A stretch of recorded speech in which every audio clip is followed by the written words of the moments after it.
ఒరే తమ్ముళ్ళు, మీరు కామెంట్ బాక్స్లోకి వచ్చి అన్నా దీని ఫోటో వేయకు మాకు వాంతి వస్తుంది, అన్నా దీని ఫోటో వేయకు మా పిల్లలు అన్నం తినడం లేదు అంటే నాకు వేయొద్దనే ఉందిరా. కాకపోతే ఏం చేస్తాం, దీన్ని చేసే పని అలా ఉంది.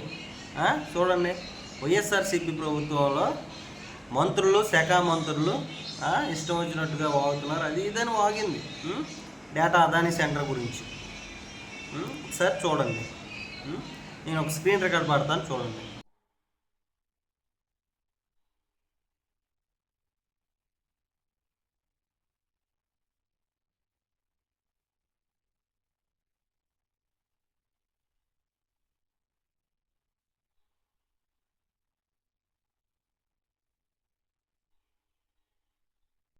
చూడండి బరాంటి, నువ్వు కూడా కళ్ళు పెద్ద చేసి చూడు.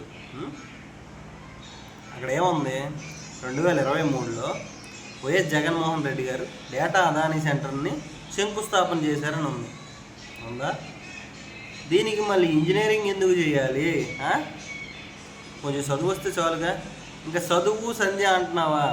చదువు సంధ్య అవన్నీ నీకు ఉండుంటే నువ్వు టీడీపీ వాళ్ళు ఇచ్చే చిల్లర పాషీల కోసం ఆశపడి కక్కుర్తిపడి వైఎస్ఆర్సీపీ మీద బుర్ర జల్లడానికి, మాలాంటి కార్యకర్తల చేత 4 మాటలు అనిపించుకోవడానికి, ట్రోల్ అయిపోవడానికి ఇవన్నీ పడవు.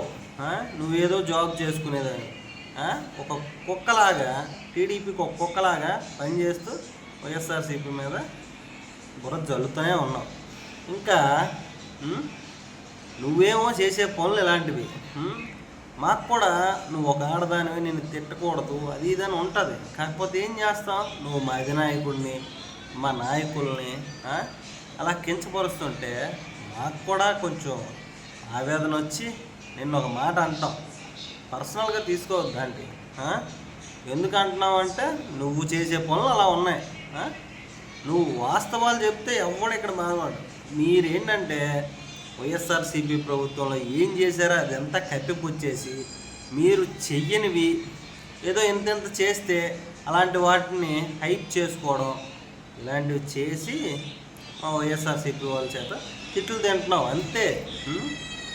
నిజంగా చెప్తున్నా, నీ మీద నాకు ఏ కోపం లేదు. కాకపోతే ఏంటంటే మా జగన్మోహన్ రెడ్డి గారిని విమర్శించే ముందు వాస్తవాలు తెలుసుకొని మాట్లాడు, అర్థమైందా? మా నాయకులను కూడా మాట్లాడేటప్పుడు అవతల నిజాలు తెలుసుకొని మాట్లాడు. అంతేగాని ఇష్టం వచ్చినట్టు వాగేవనుకో ఎవరో ఒకరు మూతపలు రాగలుగుతారు. అర్థమైందా?